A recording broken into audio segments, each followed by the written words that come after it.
I'm Josh Tierney, creator of World Peace, and you're listening to the True North Country Comics podcast.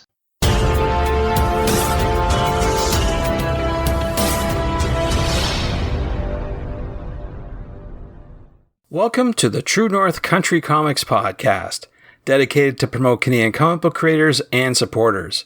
It's June 14th, 2021. I'm John Swinimer. If you want to drop me a line, you can contact me at john@truenorthcountrycomics.com. On this episode, I chat with Josh Tierney about World Peace. This podcast is available on Apple Podcasts and Google Podcasts. It's also available on the True North Country Comics channel on YouTube. I invite you to like and subscribe. Residing in Ontario, Canada, Josh is the creator of the Eisner, Schuster, Harvey, and Diamond Gem Award-nominated Spira series of fantasy graphic novels from Archaea Boom Studios. He's also written the fantasy adventure graphic novel Hunters, and co-created the sci-fi miniseries Halo Gen with Afu Chan and Giannis Milogiannis. WarmBloodComic.com is his high school mystery webcomic, now available in print. His current project, World Peace, is a collaboration with artist Agroshka. World Peace starts off with high school basketball player Lucas Denson, who accidentally triggers an ancient alien artifact during a visit to his mother's archaeological excavation. After a sudden transformation that turns Earth into a small glowing orb no larger than a basketball, Lucas is transported to a mysterious realm with nothing but what's on his back and the planet in his hands. With the help of a friendly alien, Lully, Lucas wonders what awaits him in this new realm where worlds are the size of your palm. And so, without further ado, here's my chat with Josh Tierney about World Peace. So, Josh Tierney, thank you very much for taking time to chat with me. Thanks for having me on again, John. Super. Yeah, last time we chatted about Warm Blood, and that seems to be going quite well, and things are going along with that project?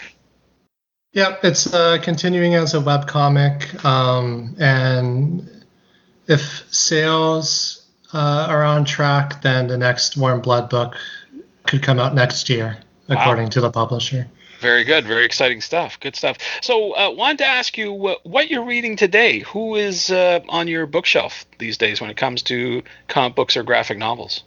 When I started working on World Peace, my new series for Viz, I shifted almost exclusively to manga just to really immerse myself in manga. So I haven't been reading as many North American or European comics as I normally would. On my bookshelf right now, I'm looking at Delicious in Dungeon, which is a great fantasy manga about adventurers who go deep into the dungeon, but they don't bring enough food with them, so they end up having to cook and eat the monsters that they find there. Which it's really funny and inventive.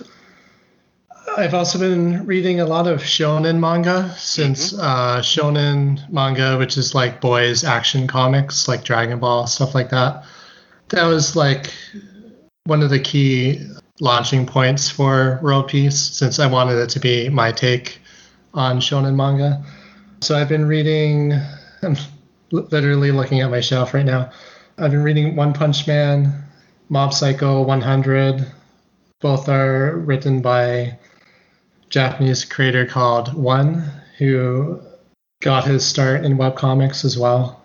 I like his stuff because he does shonen with kind of a satirical bent. He takes what you expect from shonen manga and then adds a twist. For like in One Punch Man, the protagonist can defeat his foes with just one punch. And then from there, you see how he's able to structure such a long-running series around that gimmick. It's already at over 20 volumes. Oh my goodness. Wow. Over 20 volumes about a guy who can beat people with one punch. That aspect kind of appealed to me, just like having a twist. Right. Like a big gimmick, which is, I guess, to get ahead of myself.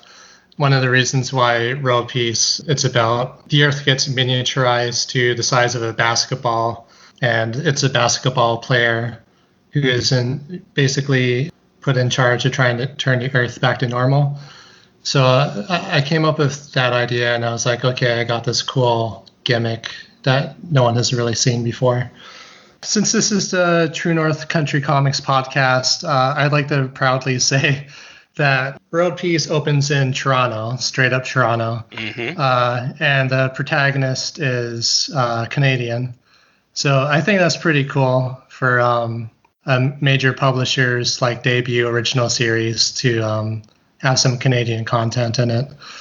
So it's it opens with a Canadian basketball player whose mom is an archaeologist. He follows her on one of her digs where a library in Toronto has disappeared, which may or may not be the Toronto Reference Library.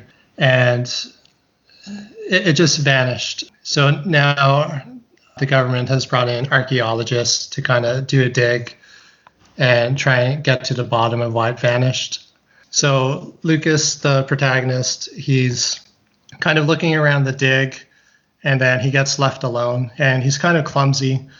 So he falls into a pit, and by falling into the pit, he unearths this alien artifact, and then he touches it, and then that begins the miniaturization process for the Earth. And after this big dramatic miniaturization process, Lucas finds himself in a pitch black realm with a glowing white orb, and after a period of time, he realizes that the glowing white orb is actually the Earth as the whiteness kind of dissipates.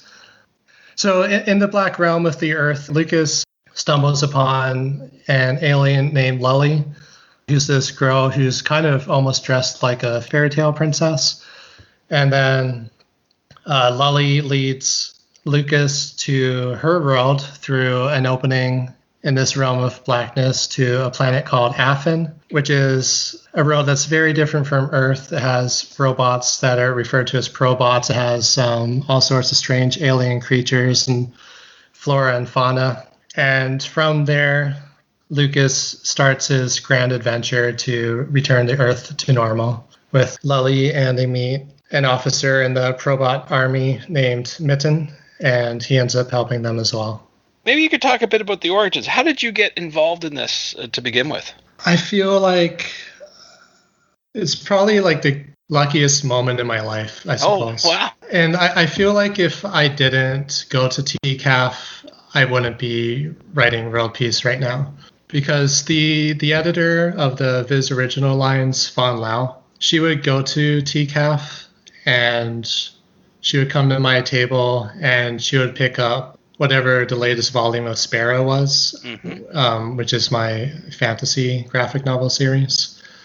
And at the time, she was a designer for Viz. She actually did the design for One Punch Man and stuff like that. The first time she came to my table, I didn't recognize her, but she bought a book, and I think I signed it for her. I asked her her name. She said Fawn, and I put it in. And then the next year, she came to my table, and it was after I'd been reading a bunch of manga and looking at the credits. I asked if she wanted the book signed, and she said yeah. And she said her name is Fawn. And then I was like, wait, are you Fawn Lau, the designer? And she was like, yeah.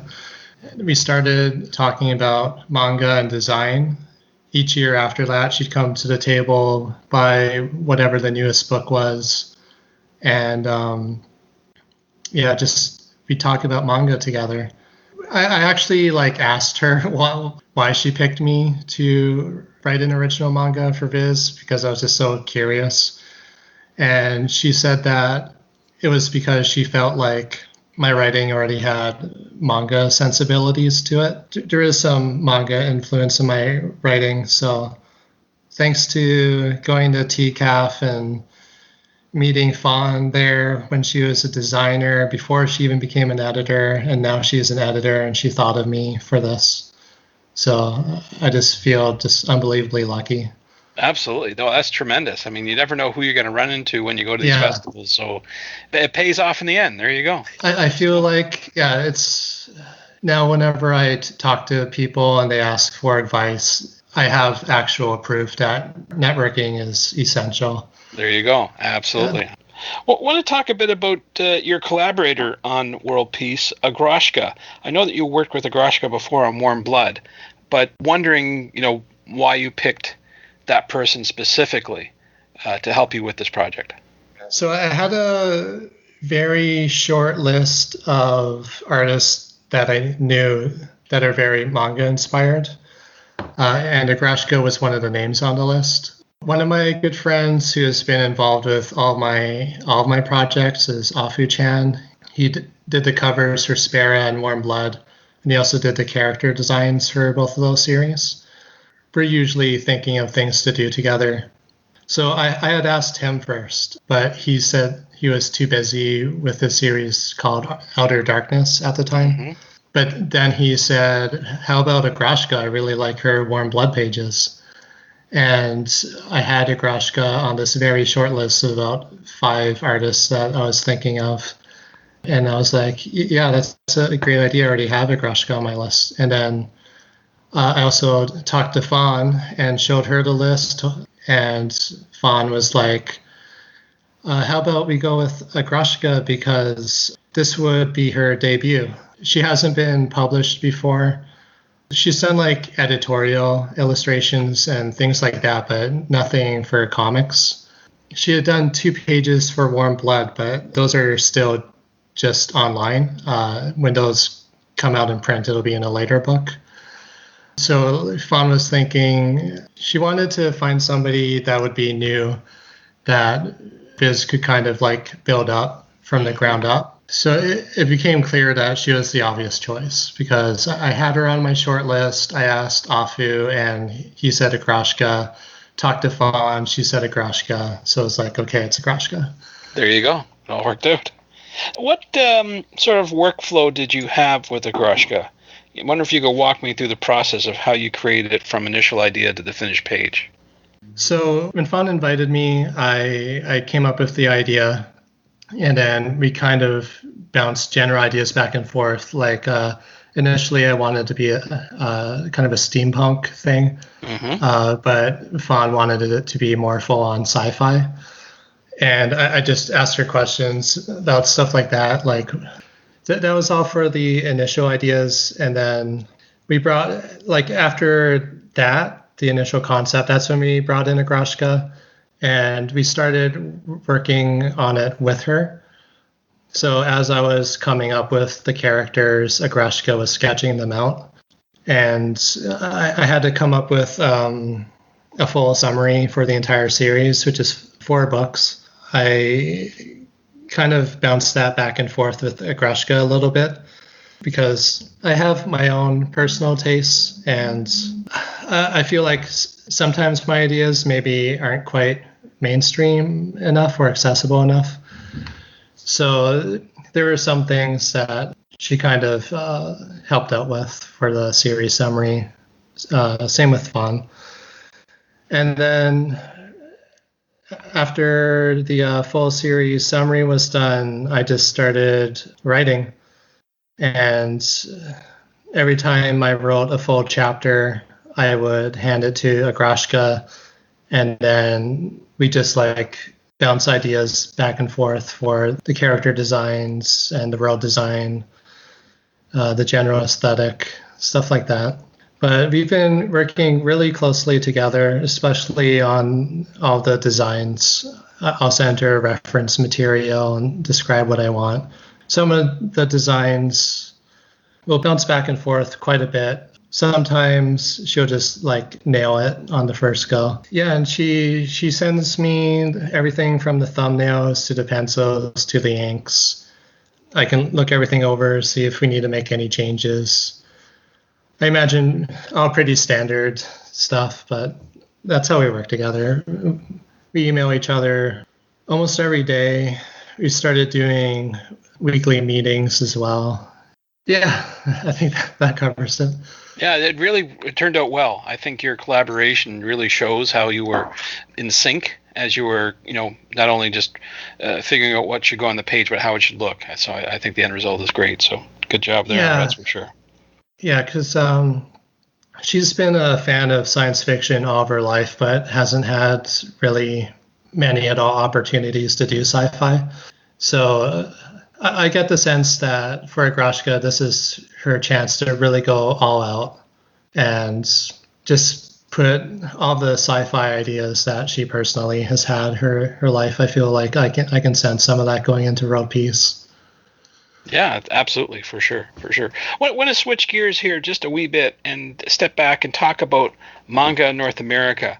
I was told that the publisher Viz is trying to produce more manga here because it's such a growing format. So I'm wondering if I could get your take on this. Do you actually see that manga is a growing trend and we need more North American creators to make it happen? I'd like to say we need more North American creators so that I can keep writing this stuff for Viz. But yeah, I feel like manga has been massive for a long time now. Like if you go in a lot of bookstores, they're going to have huge manga sections. Where I live, the manga sections are bigger than the comic sections in bookstores. And from personal experience, if I go into a comic store or a bookstore or even a manga store, since there's one near me, well, for the comic stores and the bookstores, I pretty much always see people just like in the aisles for the manga and like picking up books, looking through them, cradling like small piles in their arms. And I feel like I haven't really seen that for North American comics in a while. Like I feel like there's more hype for manga. For manga, there's like a much wider variety, such as like Delicious in Dungeon, the manga I mentioned earlier, about adventurers who go deep into a dungeon and have to cook the monsters to eat. There's always a fresh new series. Like pretty much every week, you could go to the manga section and find the first book of a series that's doing something that you've never seen done before. And I feel like that's one of the reasons why it's so popular and why it can only continue to grow, because it's always, manga creators are always like finding fresh things to do. Good stuff. So we've talked about World Peace, we've talked about Warm Blood, but I'm wondering if you could talk about what's next for you. Do you have any other major projects on the go that you can talk about? World Peace is 4 books, and even though my writing is done for like first few drafts, I'm still working on it. I'm still working closely with Agrashka. And when Agrashka finished book 1 and then moved on to book 2, I read through everything that I wrote for book 2 and then revised it. And that's something that I'll be doing for books 3 and 4 as well. I'm hoping that there will be like a noticeable increase in quality as the series goes on because of that. Like I imagine Agrashka will finish book 2 by the end of this year. So like closer to the end of this year, that'll be me revising book 3. So then I can take everything that I've learned from writing up until that point and then applying it to the latest draft of book 3. So yeah, I'm still working on World Peace. Warm Blood is continuing as a webcomic, and if all goes well, it'll get another book next year. Super. Good stuff. So wondering where you recommend people go online to find out more about your current and your future projects. Sure. My Twitter is at JW Tierney, and my Instagram is Josh W. Tierney. And those are the social networks that I post on most often. If you go to my Twitter or my Instagram, you can keep up with everything that I'm working on. And I also have links to the websites for World Peace and Warm Blood there. Thanks to Josh for the chat. You can discover more about Josh on Twitter at JWTIERNEY and on Instagram at Josh W. Tierney, and online at joshtierney.carrd.co. And thanks to you for listening to the True North Country Comics podcast. If you haven't done so already, please subscribe to and like this podcast on Apple Podcasts. And please leave a good rating. Also check out the TrueNorthCountryComics.com website and follow along on Twitter at True North Comics. True North Country Comics is now on YouTube. Please like and subscribe to that video channel. And please send your feedback to John at TrueNorthCountryComics.com. Thanks again for listening, and come back soon for another episode. Bye for now. True North Country Comics Podcast is copyright True North Country Comics, copyright 2021.